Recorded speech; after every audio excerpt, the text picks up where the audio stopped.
Odun geçen hafta bir mihman geldi kümmetten. 2 volt geldiler. Has bir günah mubtala da. Musulman sorak geldiler. Şimdi biz şu mubtala olduk. Şimdi ne yaparım? Etmeklik ne yaparım? O zaman bir dedi biz şu günahdan etçekmedik ne olur dedi. Günah nazur günah diyor. Ne dili getip ayıp bozakat de. Nazur günah olan. İkisi erkek adam. Biz ihtiyat deyip daha şu.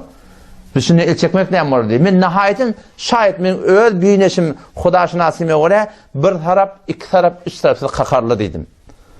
Düşündürmeden söyleyeyim. وَلَنُذِيقَنَّهُمْ مِنَ الْعَذَابِ الْأَدْنَى Allah o da diyor ki günahkarsızlığı çümtürle şoları üstü dünyanın Araplarını dağıttır yaz دُونَ الْعَذَابِ الْأَكْبَرِ o kıyametin adamının önce لَعَلَّهُمْ يَرْجِعُونَ şayet koşarı uğursun diye Huday Teala. Ben neçe taraftan dedim koyakadırlı dedim. Ağdırırlı, düngdürürlü, düşündürecek bu arada el çekmeden metana hala dünya deyip bakayım berip göverlerle hatar ştatı yani.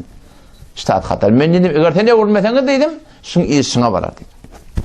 O zaman şu taydan bakayım bilip de etmesizlik şehvadan hatarda yani. O şu taydan şun hakkını ne etmedi? Allah'tan dua etmedi.